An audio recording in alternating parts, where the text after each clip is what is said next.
So you've been told by different people that you need to be doing Facebook ads, you need to have pixels in place, you need to be retargeting, you need to be optimizing your campaigns and creating the ad copy and sending clicks in. And once you did all of that, you just realized that you lost a bunch of money.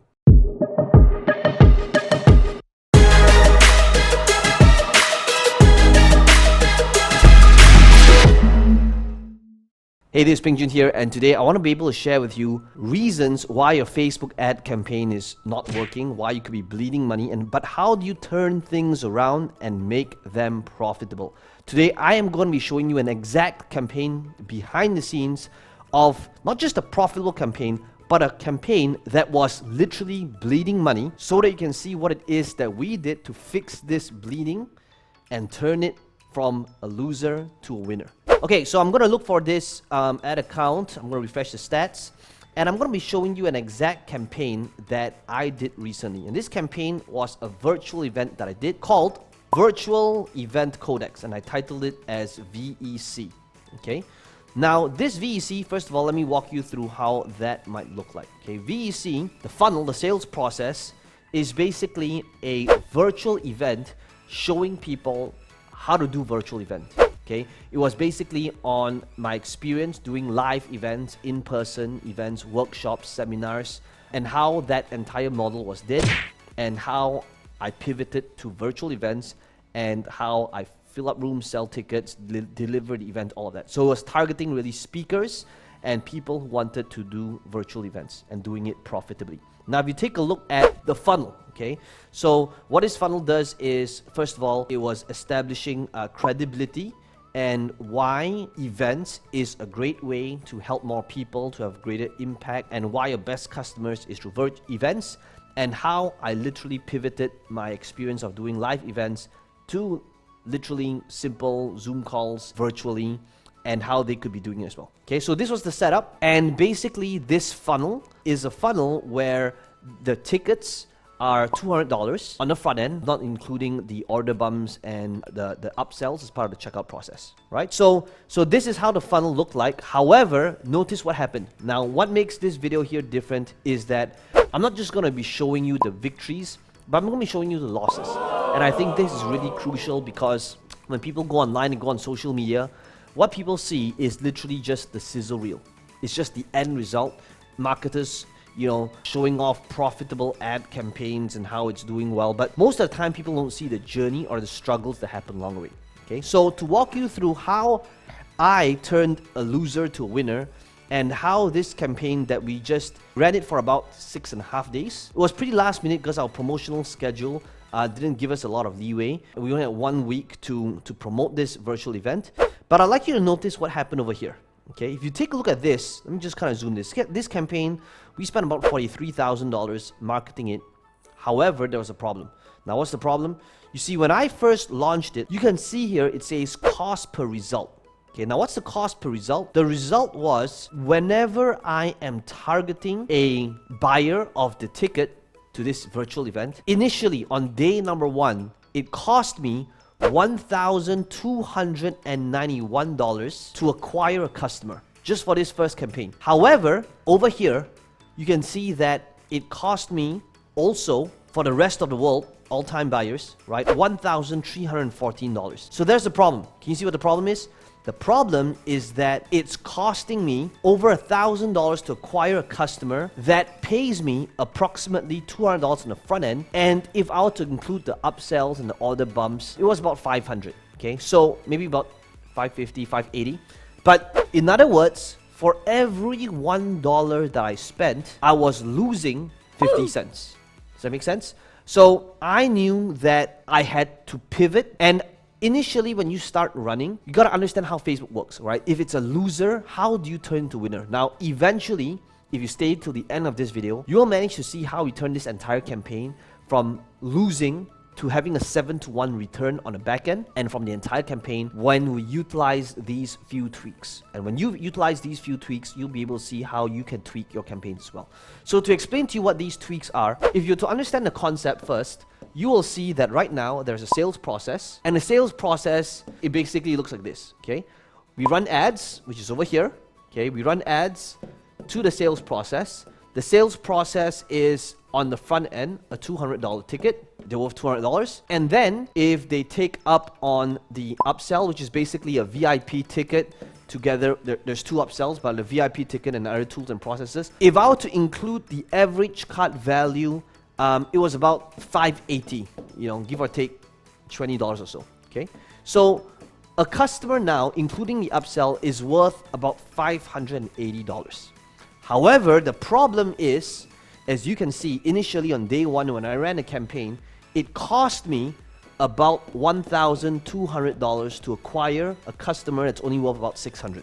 You see? So for every $1 we spent, we're losing 50 cents. So if right now you are running ads and it's not profitable, what are some of the things that you could be doing to turn it around? Okay, so a couple of things. Let me walk you through what they are. The first one is basically super simple and easy to implement, and I'm going to prove it through the numbers so they can see it's not theory but something that actually works. Number one, the first thing that you could be doing is this. Well, before I explain to you what it is, let's take a look at the account again. Notice how you will see that this ad here, this campaign, take a look at this. It says retargeting, and the cost per result is $110. It cost me $110 to acquire a customer that's worth about $600. Now, what is retargeting? By now, if you don't know what retargeting is and the basics of pixels and all of that, be sure to watch my other recommended video after this video that's going to show you how to go from beginner to expert and have things like pixels and retargeting and the messaging behind it. Be sure to binge watch that entire episode. I'll leave that in the recommended videos after this. But complete this video first, okay?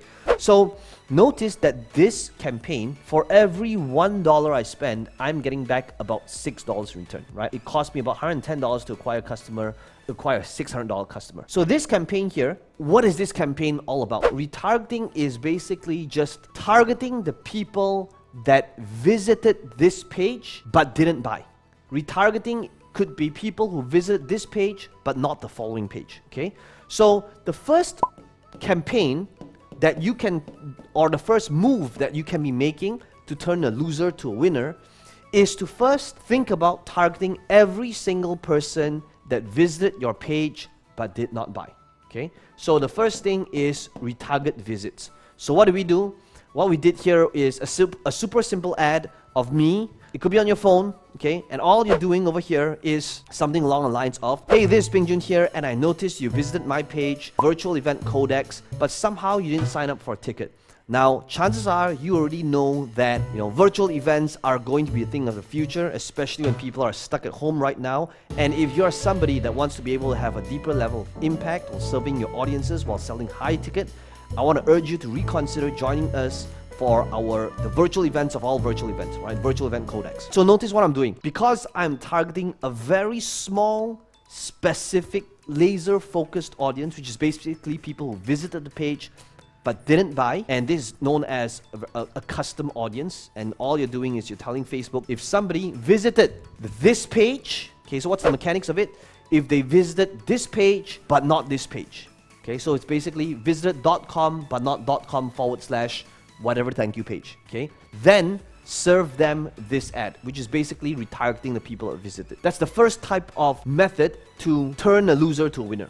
Now, what else do we do? I'm going to be showing you some numbers as well, but the next one is, what if they visited this page but not the following page? So remember I talked about how there's the VIP ticket. Wouldn't you agree that there's a good chance maybe they bought the ticket but not the VIP ticket? And a good way, which is number 2 now, is same thing as before, but rather than retargeting the people who visited but did not buy, I'm now retargeting people who bought but not the upsell.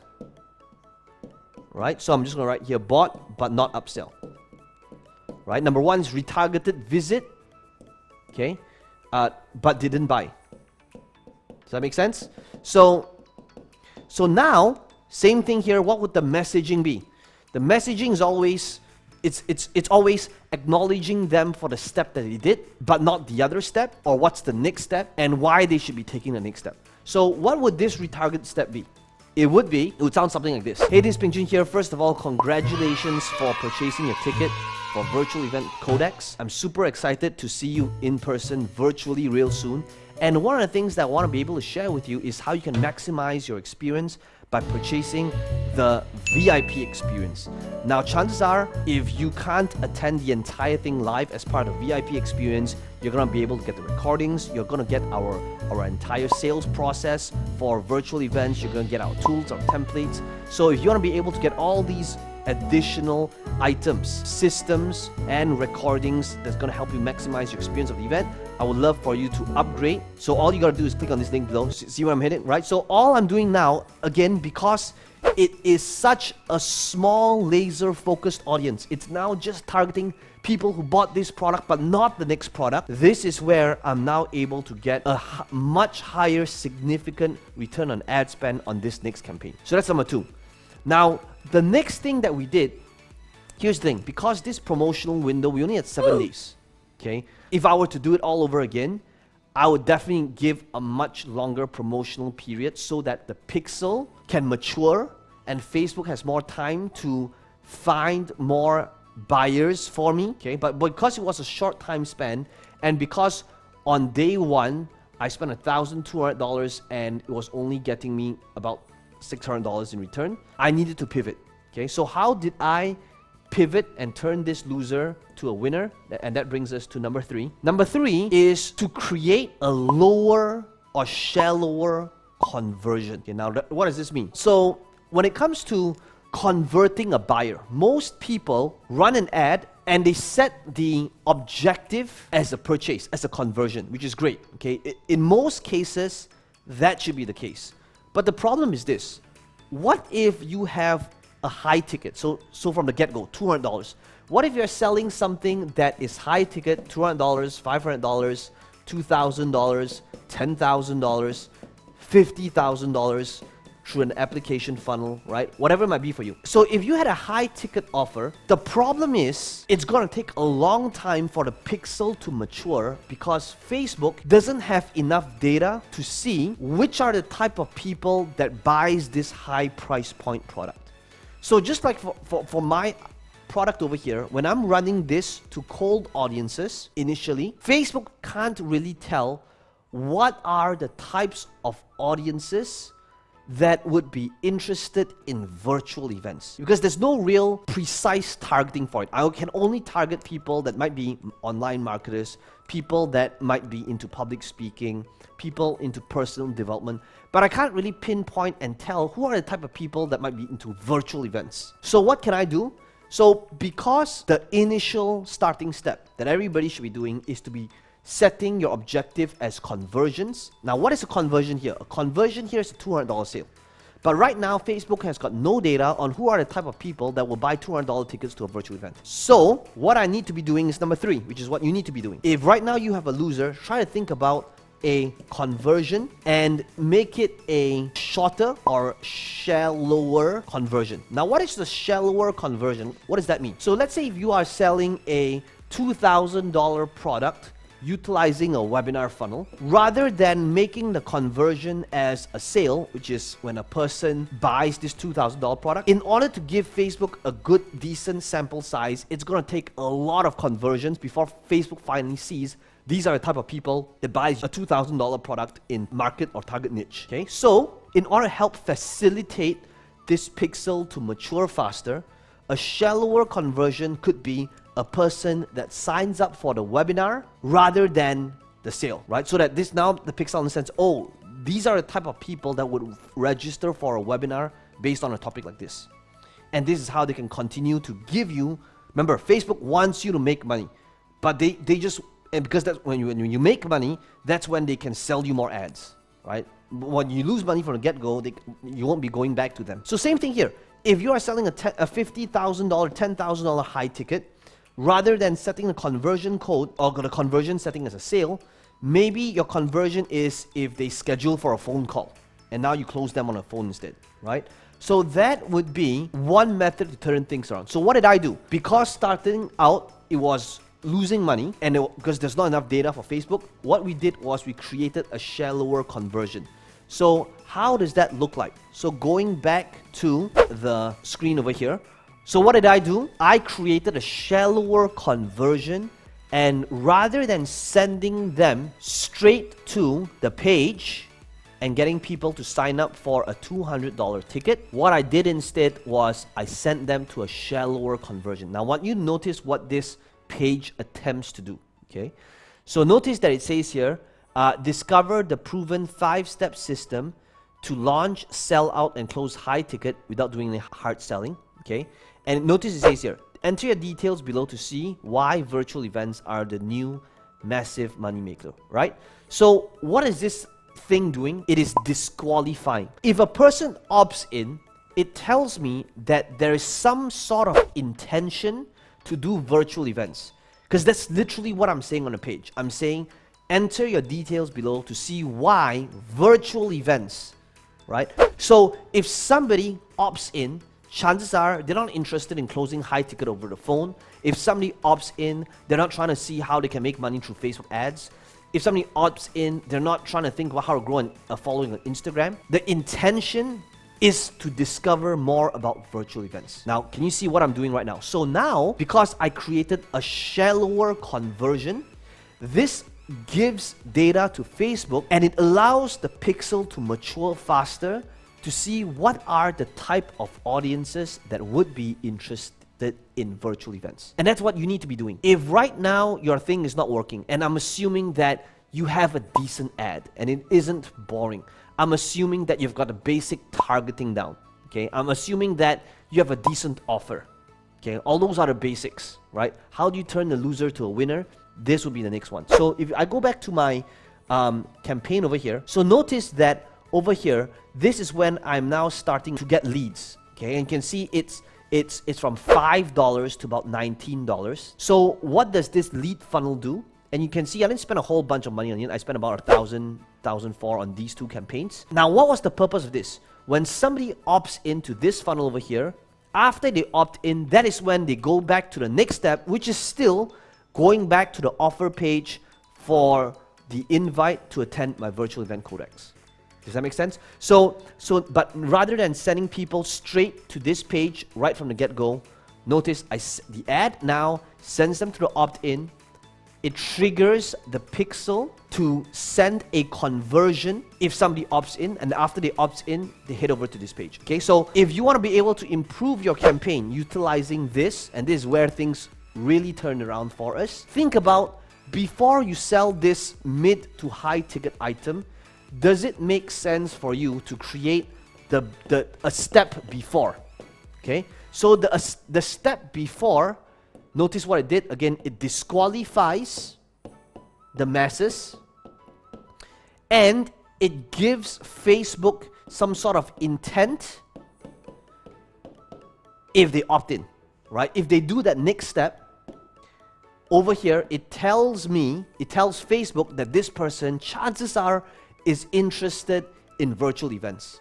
Therefore, because as more and more people opt in, Facebook now is getting a lot more data points and information a whole lot quicker so that they can now start feeding me more qualified people, because I'm constantly disqualifying based on the intention that is mentioned on the opt-in page, right? So because of that, and because of this shallower conversion, this is how I'm now able to start feeding people to this offer. Does it make sense? So before I move on to the next point, by the way, if you are liking this video so far, let me know in the comments below. One of the things that we do is every video now, we're picking 2 of the best comments. And if you are the winner, we're going to be announcing that in the next video. You're going to be winning my $2,000 course. So make sure you comment below, let me know what your biggest takeaway is. If you're enjoying this video so far, smash the like button. It does help out this channel a little bit. And be sure to subscribe if you want to be able to get more videos just like this one. Okay, so coming back to fixing your campaigns and turning your losers to winners. Okay, so that was just number 3, right? Shallower conversions. Number 4 is the other way around. Now, what is the other way around? The other way around means, number 4 is a deeper funnel. You probably have heard marketers say this before, but the money is always in the back end. So when they came to this event, okay, this is when people who wanted to work with me on a deeper level, whether it's through my agency, whether it's through a done for you. So this over here is the back end. I know that if somebody engages my company or works with us or hires us for done for you, that is where we have high ticket on the back end when a person comes to our events, just like our live events. Okay, so the question is, even though you could be losing money on the front end, or even if you could be just breaking even, can you have a deeper funnel through your upsells, through high ticket, through recurring, through a better follow-up email sequence, so that a person now is worth more to you? And that is how we turn everything around despite losing money initially on the first day or the first 2 days. Okay, so this is what we did. Let me know which one you enjoyed most, what your biggest takeaway is, and what you're going to apply. And if you really want to master Facebook ads on this entire channel, we have a ton of Facebook ads, whether it's the basics of setting up pixels, whether it's targeting, retargeting, messaging, creating creative ads. Be sure to binge watch my entire Facebook playlist. I'm going to have it appear right now in the middle of your screen in 5 seconds. Here we go. 5, 4, 3, 2.